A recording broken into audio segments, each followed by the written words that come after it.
Hey, Sean, thanks for completing the free 2-minute assessment on our website. What I'm going to do now is go through some of those questions that you've asked and comments you've made and give you my reaction to them. All right, first off, you've got a son between the ages of 10 and 13 in a traditional model of schooling. You don't feel like you have much authority or decision making over your child's learning. That's a problem. What's interesting is your child has these two areas of interest of fitness and history. I'd be willing to bet that neither are given much support in the traditional educational sector. It's not what their focus is on generally. Your child doesn't have much opportunity based on your answers to learn in their area of curiosities. That my argument is one of the biggest problem with the traditional model of school. Your child has interests and curiosities and things, but they don't get a chance to explore it. That means that your child is going to become, at best, disengaged. Right? At worst, they're going to start to hate learning. They're going to feel like learning is a drudgery and a chore, and that will carry them through for a very long time, potentially lifelong. Just look at this graphic produced by Gallup in 2016. They've done it since, but what it shows is a constant erosion of student engagement as they spend more and more time in the educational system. This is the concern that you parents should be worried about. Your child, here's some good news. Your child is becoming more curious when they fail. In a world that's constantly changing, if your child is comfortable leaning into failure, they're going to have many more opportunities than the child that sits back and is afraid of failure. Your child is growing more curious as they get older. That's a hugely unusual dynamic. Most kids, as they become disengaged, they become less and less interested in learning, less and less curious. Now, here's where we get into a problem. Is your child's education complete? I.e., does it cover all the areas you feel they will need to cover in order to be a successful adult? On this, you rank it a 4, close to definitely no, on a scale of 1 to 5.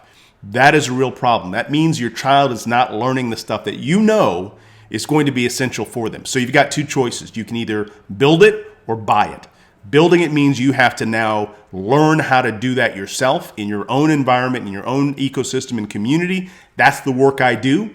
If you want to buy it, you can find some organizations out there that will do it for you. Those are unfortunately pretty rare, few and far between. One thing that I'm delighted about and would love to learn more about this is you say you do have an individual, on paper, on purpose plan for your child's learning. I would love to see that, love to explore it. Maybe there's an opportunity for me to tweak that. But finally, you have your biggest concerns really around just the general decline of the educational system, the inability to provide specific attention to your child, administrators' unwillingness or inability to handle behavioral issues. These are all very normal dynamics within the traditional model. So here's what I'm going to suggest. You've got two options. You can either tweak what you're working on. You've got a plan, so you probably just need some help maybe refining it. Happy to help you with that. Or you can explore, building a new plan. I can help with either of those.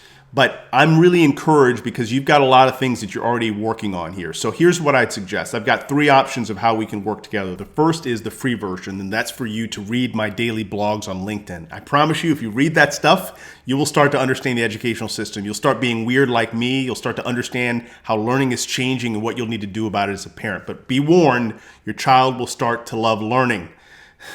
Option 2 is to participate in several upcoming free discussions in the new year. One's going to be a call-in show where you can call in and ask me any question you want completely anonymously. You'll get my coaching for free.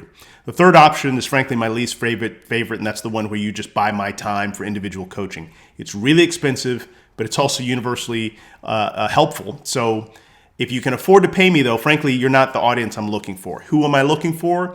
I'm looking for single moms with boys. That's my target for 2023, moms with boys. So if you know somebody like that, forward it along and we can get to work.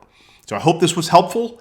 I hope that this gave you a little bit of encouragement, and I look forward to taking the next step with you if you deem it necessary. If not, I wish you the very best, and I will be on LinkedIn whenever you want to find me. Bye-bye.